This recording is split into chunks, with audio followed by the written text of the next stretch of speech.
Heading डालो orbits. और क्या, पढ़ते रहो बच्चों, पढ़ते रहो। अब तो इस प्रोफेशन में हमको मजा आता है पढ़ाने में, बस तुम लोग पढ़ते रहो।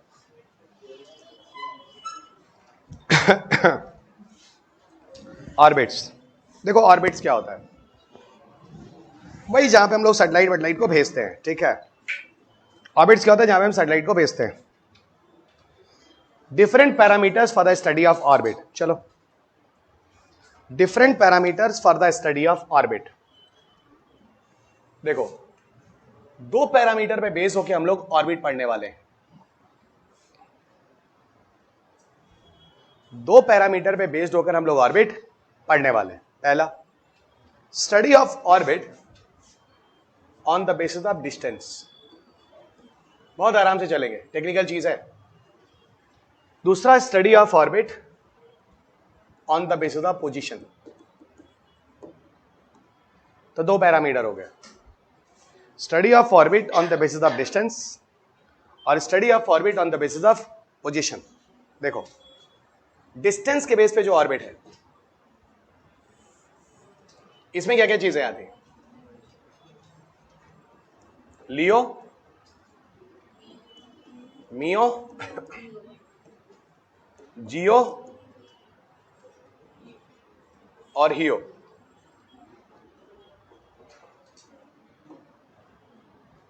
डिस्टेंस के बेस पे जो नाम आता है उसमें लियो, मियो, जियो और हियो आते हैं। लियो का क्या मतलब होता है?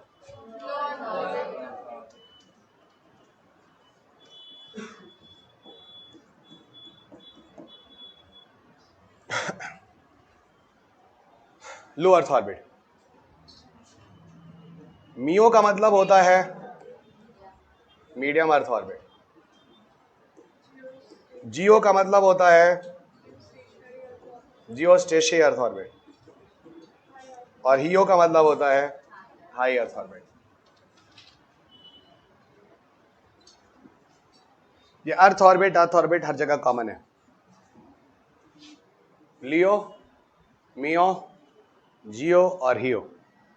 लो earth orbit, medium earth orbit, geostationary earth orbit और हाई अर्थ ऑर्बिट। ठीक है, अब सुनो। ओके, लियो, मियो, जियो एंड हियो।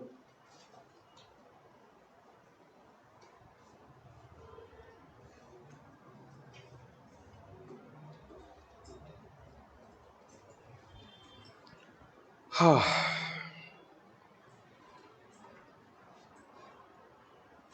इधर आओ। अगर हम इधर की बात करें पोजीशन वाइज, ऑर्डर से है ना, पोजीशन वाइज पहला आता है पोलर, दूसरा होता है बच्चा इंक्लाइंड या ट्रांजिशन, साथ साथ चलना। ये कोई ऐसा नहीं कि इसमें रुकिए। ट्रांजिशनल,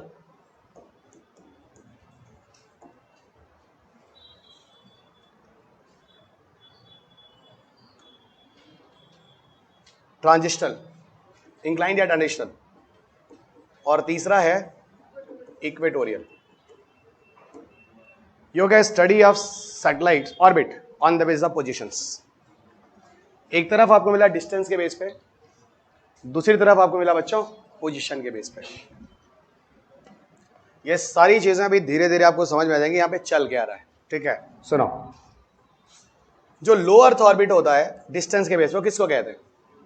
अगर सैटेलाइट 50 किलोमीटर से लगभग 2000 किलोमीटर की हाइट पे जाता है तो उस ऑर्बिट को लियो बोलते हैं। किसी भी डिस्टेंस पे रखो। अगर सैटेलाइट 5000 किलोमीटर से 20,000 किलोमीटर की हाइट पे जाता है उसको बोलते हैं मियो। अगर सैटेलाइट लगभग 36,000 किलोमीटर की हाइट पे होता है उसको कहते हैं जियो। इसका सीधा मतलब है कि जियो में एक फिक्स डिस्टेंस होता है, जबकि लियो और मियो में एक रेंज हो सकता है, इसके बीच में कहीं भी, इसके बीच में कहीं भी। आप मुझसे एक चीज और पूछ सकते हैं, सर एक बात बताओ, ये 2000 से 5000 के बीच में क्या होता है? तो मैं बोलूंगा कुछ नहीं। और सर ये 20,000 से 36,000 मैं बोलूंगा कुछ नहीं। क्यों? क्योंकि ऐसे जान लो बस यहाँ पर सैटेलाइट को रखना संभव नहीं है, इनसे सिग्नल्स और इंक्लिनेशन एंगल अच्छे नहीं आते। जो बोला वो नहीं समझ में आया तो भी ठीक है, और समझ में आ गया तो भी ठीक है, बस ये जान लो ये जगह ठीक नहीं है। प्रैक्टिकली ये चीजें प्रूफ हैं, इसलिए यहाँ नहीं रखते। अच्छा एक बात बताओ, ह्यू ऑर्बिट किसको बोलोगे अगर 36,000 के बाहर चला गया? और अभी आप लोगों ने चीज बोली थी, कोई सैटेलाइट अगर इनर ऑर्बिट में है तो वो अर्थ के अट्रैक्शन के अंदर है, और अर्थ के अट्रैक्शन के अंदर मतलब कितने ऑर्बिट तक है? 36। इसका सीधा मतलब है कि जियो तक क्या होगा? इनर ऑर्बिट, और इसके बाहर जो होगा वो क्या होगा? Outer orbit. चुपचाप लिखते रहिए, धीरे धीरे चीजें नोट्स बनाते रहिए। Inner orbit, outer orbit.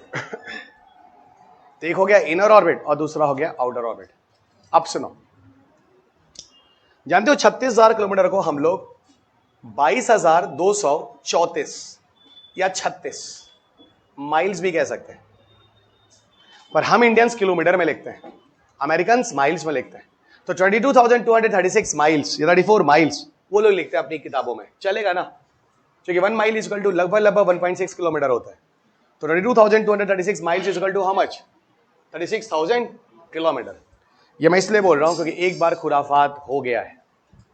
UPSC ने पूछा है कि जो जियोस्टेशनरी ऑर्बिट होते हैं सैटेलाइट्स, वो 22,236 किलोमीटर पर होते हैं। अगर वो माइल्स देता तो आंसर क्या हो जाता? सही हो जाता। इसीलिए मैं आपको संभाल रहा हूं।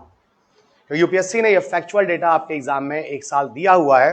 थोड़ी देर बाद अभी हम लोग वहां पहुंचे और उस क्वेश्चन को आप लोग सॉल्व भी करोगे। रुको अभी, अब सुनो, डिस्टेंस समझ में आया? समझ में आएगी बात? नहीं, रुको अभी और क्लियर हो जाएगा। मैंने बोला ना इसमें पूरे 2 घंटे लगेंगे। आज बढ़िया आधा घंटा पढ़ने वाले हैं, और भी कम से कम अगले लेक्चर में 1.5 घंटे और हम लोग ऑर्बिट ही पढ़ने वाले हैं। और ये जो टॉपिक मैं आपको पढ़ा रहा हूँ, लिटरली बता रहा हूँ, अगर आप इंडिया के किसी कोचिंग इंस्टीट्यूशन में भी चले जाइए, आपको ये टॉपिक पढ़ाया ही नहीं जाता है जो मैं आपको यहाँ समझाने वाला हूँ। और इस टॉपिक से आपके पेपर में 4 स्टैटिक क्वेश्चन है, इसमें कोई करंट अफेयर्स नहीं होता है। पापा के जमाने में भी यही ऑर्बिट था, भैया दिए थे, चाचा दिए थे आईएएस, उस समय भी यही था, आपके समय में भी यही है। तो इसमें कोई करंट अफेयर्स नहीं। ऑर्बिट जो है ऑर्बिट है, वहीं पे सैटेलाइट पहले से लगा रहे हैं, आर्यभट्ट से लेकर आज तक लगा ही जा रहे हैं। तो 40 साल 50 साल 70 साल से वही तो लग रहा है सैटेलाइट। समझ में आ गई बात? रुकिएगा अभी। अब देखो पोजीशन क्या होता है। अब पोलर कैसे कहते हैं, इंक्लाइंड कैसे कहते हैं, इक्वेटोरियल कैसे? अब जरा समझना। अब तो ऐसे गिर गया ना कि अब हम क्या बताएं, सारी मेहनत तो बेकार हो गई। अब जो गिरे उरेगा देखा जाएगा। रुको इधर देखो, देखो ऐसा है, ये हमारा अर्थ है, समझ में आ गया? क्या ये अर्थ है, ठीक है? ये हो गया अर्थ, ठीक है? और ये हो गया ये हो गया अर्थ, ठीक है? ध्यान देना तुम लोग, ठीक है? थोड़ा आगे आ जाओ, चाहो तो पेन देना, पेन का कैप आगे आ जाओ। नहीं बैठ के खिसक के, गिरे उरेगा तो पकड़ लेना, ठीक है? हाँ भाई ठीक है, तो ध्यान देना, मतलब है ना, ध्यान देना। अब देखो एक बात समझो, सबको पता है इस ग्लोब में ये पोल है, पोल है, ये इक्वेटर है, मेरे हाथ में ये क्या है? सैटेलाइट्स है। मेरे हाथ में जो है क्या है? ये सैटेलाइट्स है, ठीक है? अब ठीक है, मेरे हाथ में सैटेलाइट्स है। अगर इस सैटेलाइट की पोजीशन ये है बच्चों, ये, तो इसे कौन सी पोजीशन बोलोगे? वेरी गुड, ये पोलर कहलाएगा। अगर प्लेन की इक्वेटर के ठीक सीध में, और अगर प्लेन ऑफ इक्वेटर में ऐसे घूम रहा है, इसको क्या बोलोगे? इक्वेटोरियल बोलेंगे। पोजीशन आपको समझ में आ रहा है? इसके बीच का कोई भी इंक्लिनेशन एंगल हो जाए झुकाव वाले पे, या फिर इसके बीच में कोई भी आ जाए, ये सब इंक्लाइंड या ट्रांजिशनल है। अब मेरे ख्याल से मुझे किसी को पोजीशन समझाने की जरूरत नहीं है ना?